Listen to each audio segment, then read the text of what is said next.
G'day guys, Dane here from Clarkey's NRL column. Welcome back to another video on the YouTube channel. Today I'm joined by Charlie from Leaguecentral, the largest NRL updates account on Instagram. Charlie, how are you going tonight? Yeah, good man. How are you? Yeah, good. A little bit tired. We couldn't get this video filmed when we wanted to because of married at first sight, but a very genuine reason, I feel. Today, guys, we're going to be talking about the NRL Indigenous All-Stars game. We're going to be talking about what we liked, what we disliked, our favourite moment, would we like the concept to continue, our favourite sort of feel-good story to come out of the week, one change we would potentially make. So we'll go right ahead, Charlie. Let's start with, what did you like about the All-Stars game?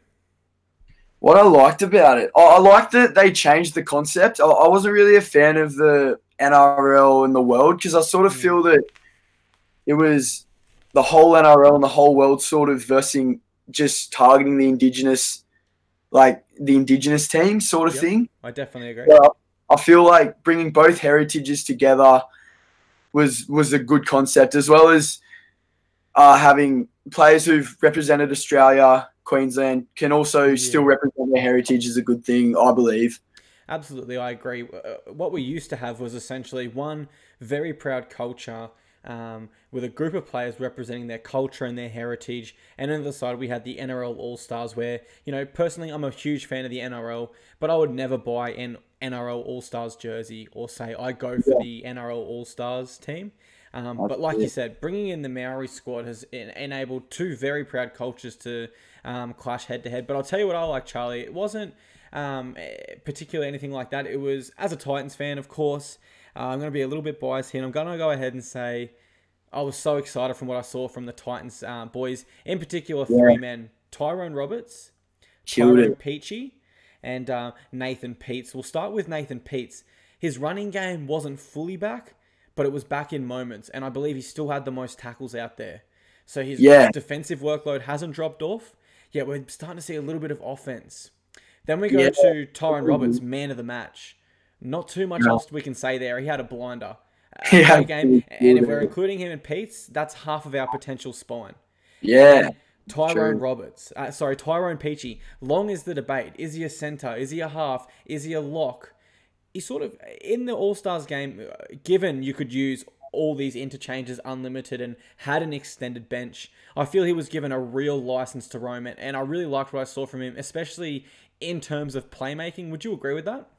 Yeah, 100%, bro. Like you said, it was unlimited changes, so he did have a lot of room to move and had, you know, he'd come on, have 20 minutes, come off, have a spell. Where in the NRL, I'm not saying he's going to be, it's not going to be like that. I reckon he'll absolutely kill it still. But, you know, he'll play longer minutes. He'll be out there for probably the whole game. If he's in the centres, if he's in the lock position or coming off the bench as a utility, I think he will play, you know, longer minutes. But, yeah, I reckon he absolutely killed it. And if Titans fans if he plays like that for the Titans, you boys should be very, very excited. Absolutely. Like I said, I really love what I saw out of our players, but we will move on to something a little bit more doom and gloom. Let's move on to the dislike. Was there anything in particular you disliked about the game or the week leading up to it?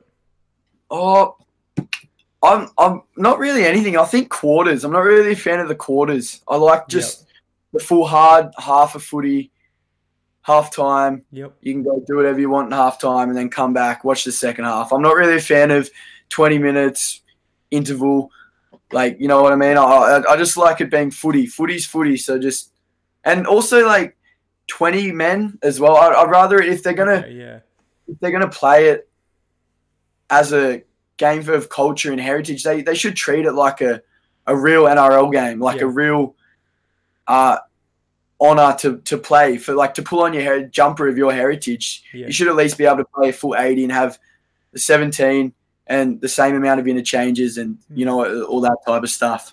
Yeah, I absolutely agree. On one hand, I see the NRL's approach here.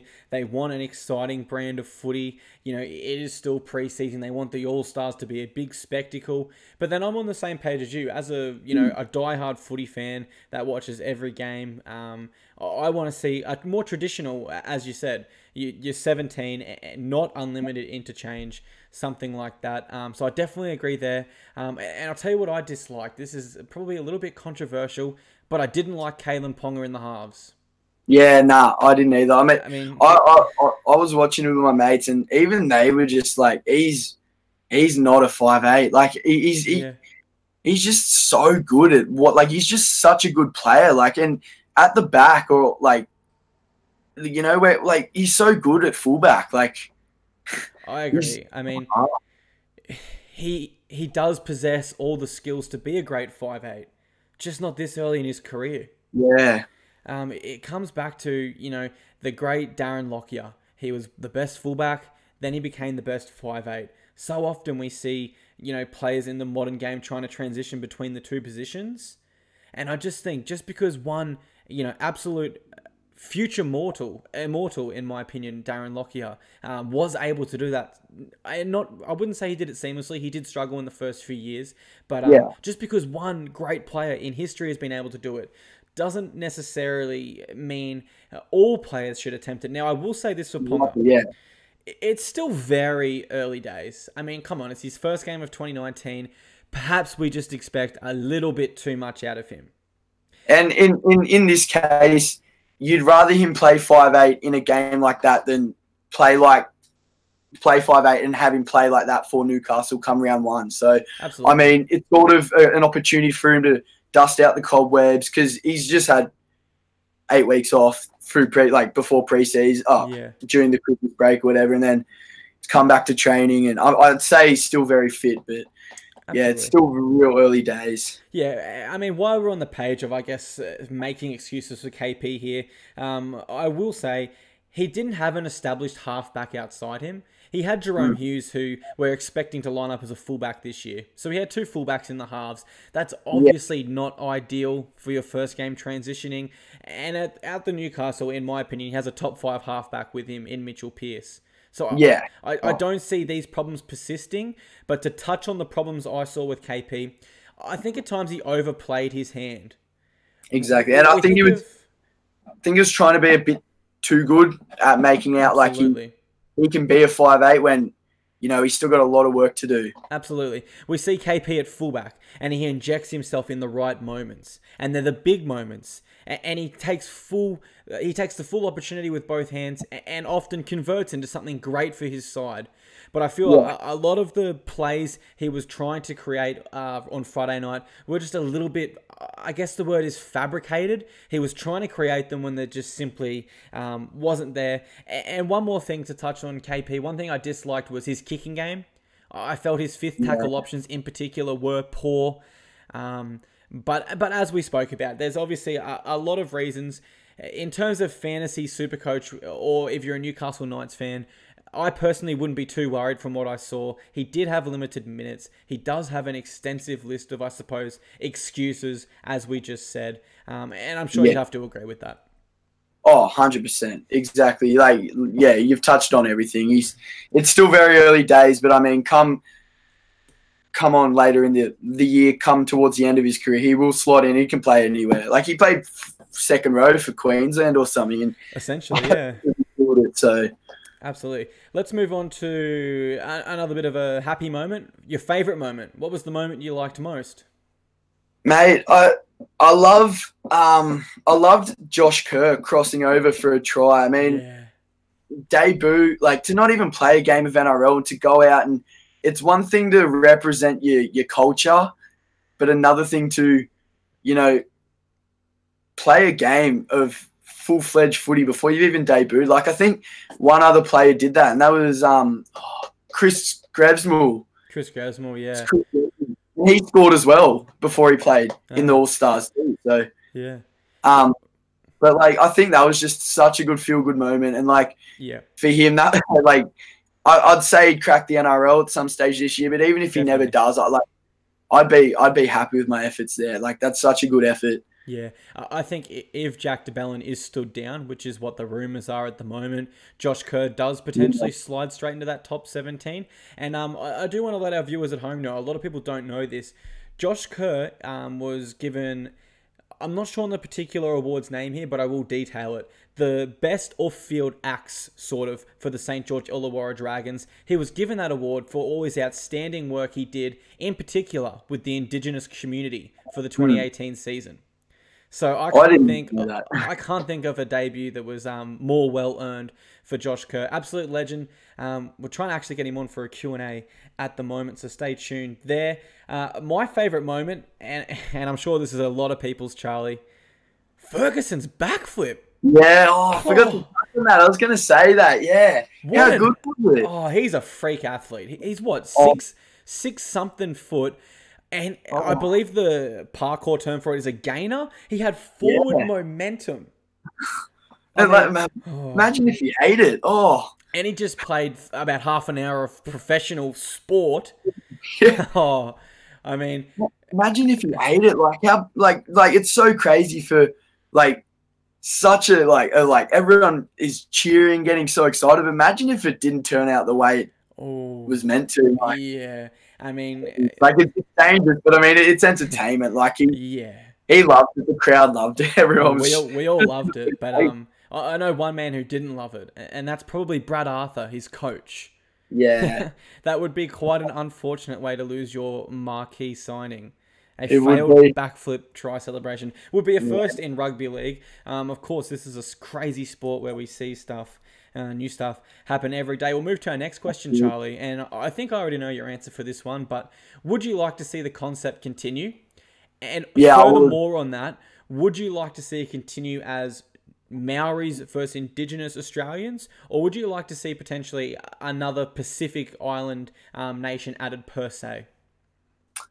Yeah, I like to see it continued. I mean, just the heritage of. I know so many Māori people and Aboriginal people, and they're so proud of their culture, and Absolutely. like it's such a big thing to a lot of them, and I respect that a lot, and I respect everyone's like heritage and background and all that kind of stuff, and it gives people who don't really watch footy in rural areas who do live in Aboriginal communities a chance to watch their idols play on the big stage and represent their families, themselves, and their fans. And I mean, they've changed it too much. They've gone from NRL All-Stars to World All-Stars to Maori All-Stars. I think for the next couple of years, if they do extend it, it should just be Indigenous versus the Maoris, because you don't want to watch a game that's chopped and changed all the time. Absolutely. Indigenous has stood since they've started the concept. But the NRL team has changed it to now what it is, the Maoris. And I think both nations are very proud of, their heritage and their background. So I would like to see it stay and at the moment keep it as is. Yeah, I agree. From all accounts and from what we're seeing from all the players involved in the week over their social medias, they couldn't be more prouder given the opportunity to represent their heritage, as you said. And I agree. I think for at least the next half a decade, we need to persist with the Maoris versus the Indigenous Australians. Yeah. We need to stick to a concept and keep it. In terms of expansion potentially on that, obviously this is a fair while away, but how would you feel about this sort of idea? A Barbarians side, which is made up of essentially what the World All-Stars was, a portion of players from the remaining nations in the world, excluding a Papua New Guinea team, because we know they're huge on footy. We know they love their footy. A Maori team and an Indigenous team. Yeah. I think that'd be a great little concept. Friday and your Saturday, you have your two teams play. Exactly. Next week. Like we need to expand it. Like, look at the NBA. They've got West versus East. I reckon, like, Queensland All-Stars versus New South Wales All-Stars or something. Like, sort of like that. Just, like, get it out there, expand the game. And, like, I think Barbarians would be that's a very good idea. And, like, even, like, an Exiles team, like what the Super League used to have, where the best players from, I think, Australia and New Zealand who play in the Super League could potentially play, like the – I don't know what it could be, but sort of play potentially a team over here. Yeah. But that's sort of like what the World Club Challenge is. But I mean, anything to promote the game. Like, we need some sort of all-star series where everyone can get involved. Absolutely. And like you said, there's so much leeway and so much wriggle room for the NRL to get creative here. Yeah. And I think, especially considering we do not have the Auckland Nines as a confirmed fixture. We have the World Nines, but they haven't said anything as to whether the Auckland Nines were returning in 2020. If that is scrapped, the NRL definitely needs to go down the path you just said, get a little bit creative, and come up with essentially, you point on the NBA, I'll go to the NBA, a summer league for the NRL. I think that's the way moving forward. And if we are serious about hashtag grow the game, then nothing else makes sense to me. We'll move on to your feel good moment. What was a moment that just sort of, I guess, a special moment that regardless of what heritage you are or what culture, it touched your heart, I suppose, and really made you proud to be a rugby league fan?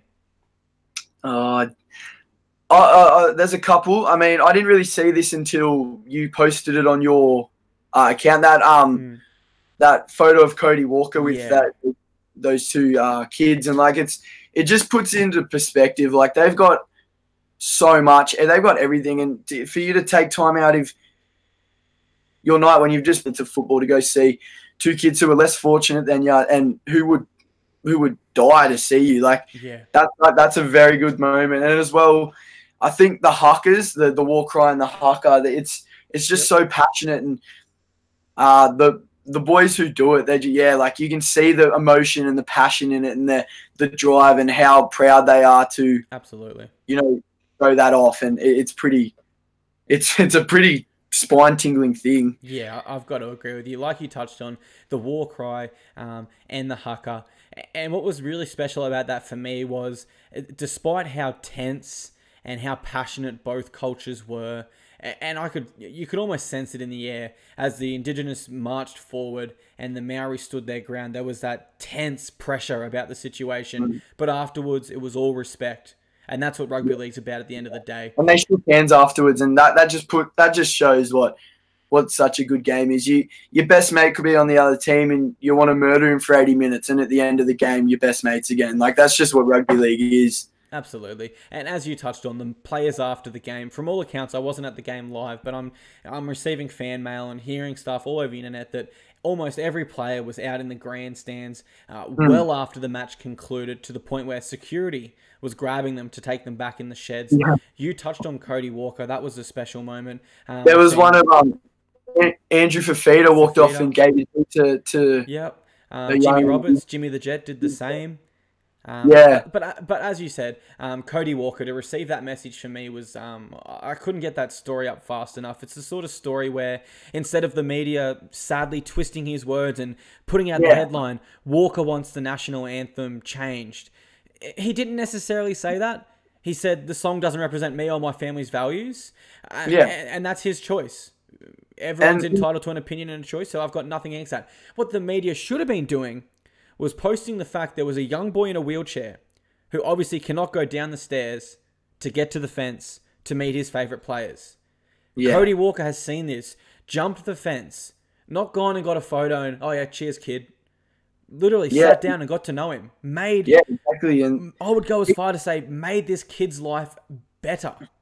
100%. And like his team just won. Like he should be celebrating with the boys, but instead he's gone and done this, and it just goes to show, like, it puts culture into perspective as well. It just shows, what the Aboriginal and Maori people, how good it makes them feel to just be a part of it and have the chance to represent their culture. Yeah, exactly. And like to go to that was pretty special. Very special. And I have to say, moments like that would have made. Yeah, absolutely. It would have made the kids' life so much better. But, just moments like that put into perspective how awesome and how great this game is. Exactly. We'll finish on one thing. If you could change one thing to the game's concept, is there anything you would change moving into 2020? Or would you keep it almost identical? Of the All-Stars or just NRL in general? Of the NRL All-Stars. Yeah, I don't know. I think we've touched on everything. I think. Yeah, maybe like I said, do quarters and full 17 and. Yeah. But it's. I agree. Yeah, I don't know. It's hard to say. It's such a good week building up to it as well, and getting all the play. It gives the players a good opportunity to get amongst it and get to mingle with other people, and. Absolutely. It's a real good concept. As you said, great concept, not too much at all that needs changing. If I had to pick one thing personally, I'd have to agree with you on this one. I would remove the quarters and I would make it halves. Purely for the fact, and this is just my opinion, but I feel like the Indigenous Australians were advantaged because of the quarters. Obviously, the Maori forward pack was a lot more experienced, a lot more larger, and you'd think playing quarters would in some way benefit them. But I think it did the opposite, because the Indigenous boys relied on their speed, their explosiveness, and their acceleration, and only playing in 20-minute increments give them an opportunity to, inject with full energy, etc. And then you're getting a rest every 20 minutes. So and it is a preseason game. You've got to keep that in mind. It's less than 4 weeks till the NRL season starts. Like in 3 weeks, they'll be gearing up for round one. So it's just a good opportunity to dust out the cobwebs, get amongst it, get back into the rhythm of footy after being off for so long. So, and on top of it all, represent everything. I mean, their culture means everything to these boys. We saw that. That's going to wrap up our video, guys. That was Clarkey's column and Leaguecentral's, I guess, sort of thoughts and just a little bit of general discussion on the NRL All-Stars game 2019. Thank you very much for watching, guys. Do let us know in the comments your thoughts, what you liked, disliked, everything we discussed in this video. We want to hear it from you in the comments. I'll hand over to you, Charlie. Where can your fans find you? You can find me at Leaguecentral on Instagram, so it's pretty easy to type up, but yeah, pretty much that. Awesome. I'm big things in store, so keep tuned and stay tuned, and hopefully it'll be all up running in the next month or so. Absolutely. As Charlie said, guys, at Leaguecentral, check out his Instagram account, and thank you for watching the video.